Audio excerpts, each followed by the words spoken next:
sekalian, sampai hari ini data di RSUD Purwosada yang dirawat sebagai PDP itu ada 5 orang. Tapi data untuk Indragiri Hilir PDP kita itu ada 6 orang. 4 orang warga Inggil yang dirawat semuanya sudah pulang dengan hasil swab tenggorokan negatif. 1 orang dari Indragiri Hulu sudah pulang hasil swab tenggorokan negatif. Dan 1 orang lagi itu sedang dirawat di Rumah Sakit Kentara Pekanbaru. Pasien ini adalah warga Inggil, santri yang berasal dari Jawa dan sekarang sedang dalam perawatan. Ditambah pada hari ini ada 1 orang pasien di RSUD Purwosada yang kita jadikan PDP, pasien dalam pengawasan. Awalnya pasien ini dirawat di ruang COVID RSUD Purwosada dengan keluhan batuk, demam, sakit tenggorokan, dan juga ada sesak nafas. Kemudian pasien ini kita lakukan pemeriksaan darah, pemeriksaan ronsen, dan pemeriksaan penunjang lainnya. Karena pasiennya ada keluhan yang batuk, demam, dan nyeri tenggorokan, maka kita lakukan pemeriksaan rapid test. Jadi semua pasien kita yang terindikasi dengan keluhan sesuai dengan COVID itu kita lakukan pemeriksaan rapid test. Rapid test ini adalah pemeriksaan cepat, dan untuk Kabupaten Indragiri Hilir kita sudah mempunyai alat rapid test. Dari hasil pemeriksaan rapid test terhadap pasien tadi itu kita mendapatkan hasilnya reaktif. Jadi kalau pemeriksaan rapid test ini hasilnya 2, yang satu non reaktif atau reaktif. Biasa disebut kalau yang non reaktif itu negatif. Kalau dia reaktif sering disebut positif. Jadi hasilnya reaktif. Oleh karena itu pasiennya kita masukkan ke ruang isolasi dan kita jadikan pasien dalam pengawasan. Selanjutnya tindak lanjut yang kita lakukan adalah mengambil swab tenggorokan. Jadi memeriksa pasien dengan mengambil swab di tenggorokannya dan kita kirim ke Jakarta. Kita sudah ambil, malam ini kita kirim ke Jakarta dan kita menunggu hasilnya. Ini menunjukkan bahwasanya pasien itu tetap kita lakukan perlakuan sebagai PDP. Namun pasien tidak kita katakan sebagai pasien yang positif corona atau positif COVID, karena hasil dari swab tenggorokan yang kita kirim ke Litbangkes di Jakarta lah yang nantinya akan menentukan positif corona atau tidak, itu dari hasil pemeriksaan swab tenggorokan tadi. Pemeriksaan rapid test itu kita lakukan kepada semua pasien kita yang ODP terindikasi. Artinya pasien-pasien kita yang mengalami keluhan demam, batuk, sesak napas, itu semuanya kita periksa rapid test.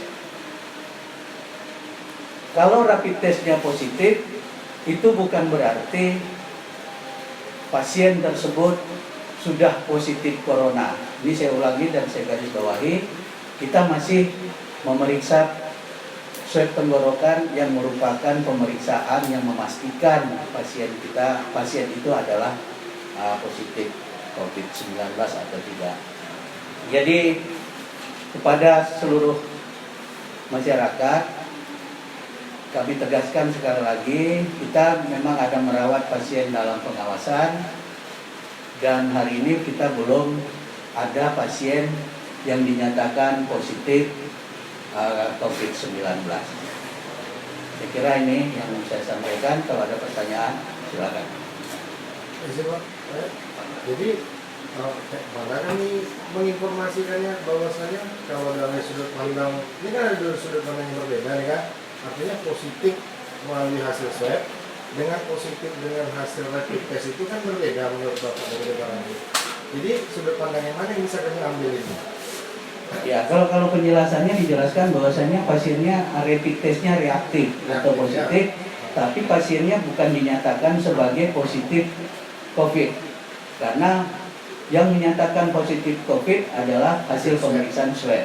Baru reaktif ya? Ya, ini reaktif. Bisa saya katakan begini, bahwasanya keputusan final itu ada di hasil swab. Ya, di hasil swab. Nah, karena apa? Karena pemeriksaan rapid test digunakan adalah untuk screening.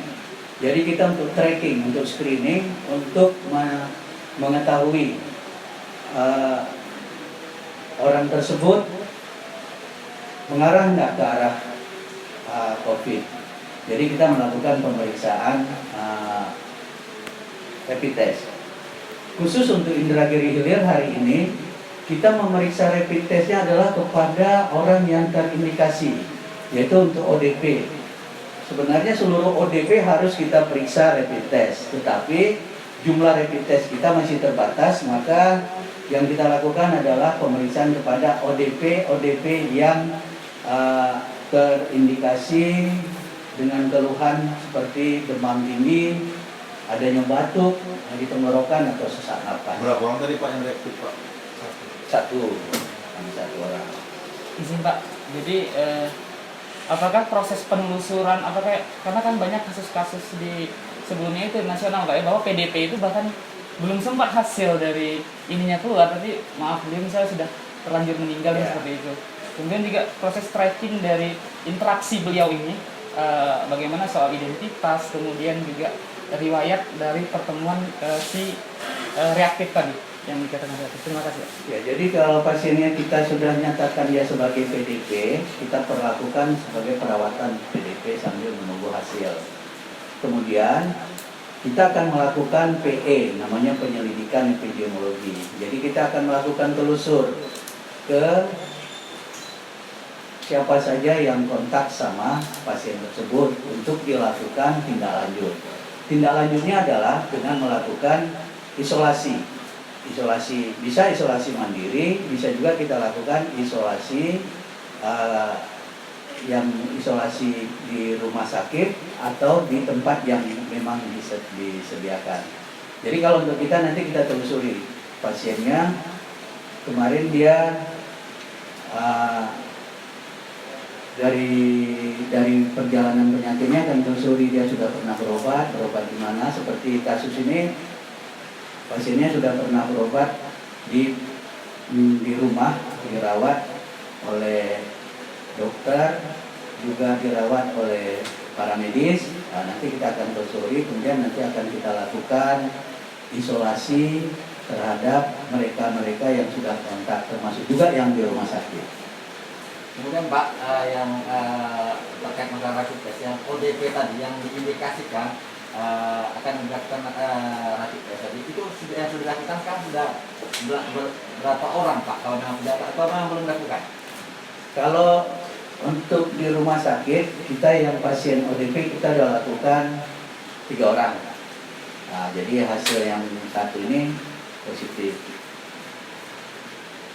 Dan pemeriksaan rapid test ini juga kita lakukan seperti saya katakan tadi, selektif kita supaya nggak mubazir.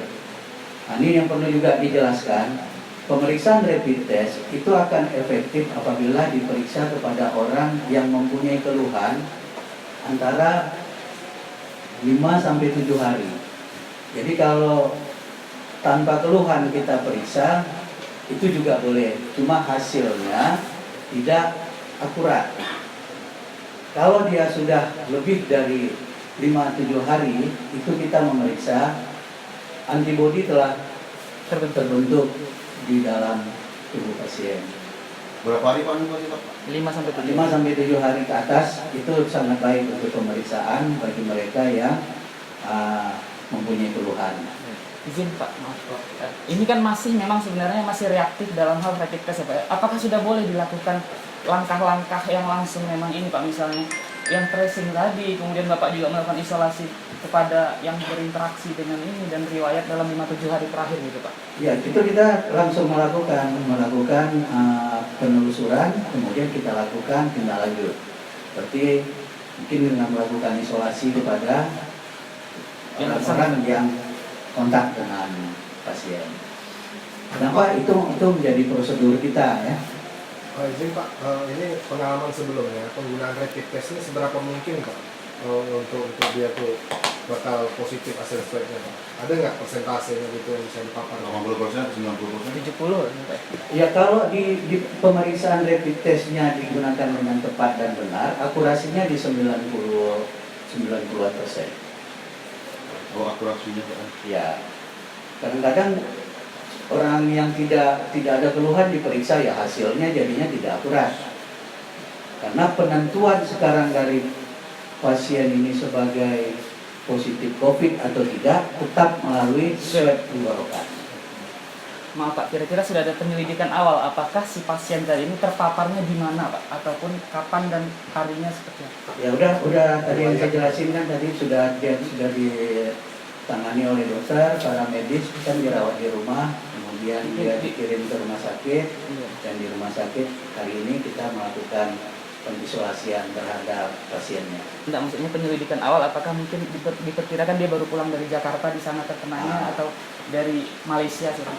Tidak ada riwayat perjalanan dari daerah transmisi lokal ataupun dari negara yang transmisi. Makanya kita merawatnya biasa gitu. Tapi setelah kita coba tracking dengan rapid test, hasil rapid testnya reaktif, ya udah kita perlakukan sebagai PDP. Walaupun hasil dari rapid test tersebut tidak merupakan hasil yang menyatakan sebagai COVID positif. Jadi kayak mana Pak kalau dari riwayatnya tidak ada, berarti dari mana? Iya, berbahaya. Kalau dari sudut pandang medis nih dari mana nih biasanya? Wah itu banyak. Namanya rapid test kan untuk memeriksa virus. Bisa aja dia dari jenis-jenis yang lain. Oleh karena itu kita nggak akan berandai, periksa aja swabnya. Kalau swabnya nanti positif, ya positif. Tapi kalau dia negatif, negatif. Mudah-mudahan kita doakan hasilnya negatif. Amin. Tapi prosedur kita demikian. Jadi setiap yang rapid positif kita nggak kalah kabut. Tidak jadi bisa seolah-olah kalau rapid positif langsung dinyatakan dia sebagai COVID positif. Tidak. Ini contoh kasus pasien kita nih. Bahwasanya dia nggak kemana-mana, dia tidak ada kontak dengan orang yang terpapar positif.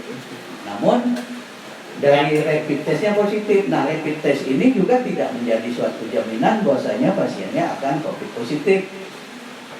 Itu dia. Tapi kita tetap melakukan perlakuan sebagai PDP. Dengan demikian kita harus memeriksakan swab tenggorokannya. Terakhir boleh Pak ya? Ada yang kita ketahui bahwa terkait corona ini kita boleh mempublikasikan baik itu nama dan identitas si pasien Pak. Dalam hal ini untuk inhale, bagaimana arahan dari ini kami dipublikasi Pak di media? Sampai hari ini kita belum dibenarkan untuk mempublikasikan nama kecuali inisial, umur dan alamat. Tapi kalau nama kami belum. Sampai hari ini kita dari jajaran kesehatan masih bolehnya banyak untuk inisial saja. Inisialnya siapa Pak? Inisialnya ini A. Umurnya Pak? Umurnya 64 tahun. Oke. Tinggalnya di Tembilahan. Di Gunung 64 Pak? 64 tahun. Tinggalnya di Tembilahan. Kabupaten Indragiri Hilir. Ada lagi? Udah Pak, cukup Pak. Oke, cukup Pak. Terima kasih Pak.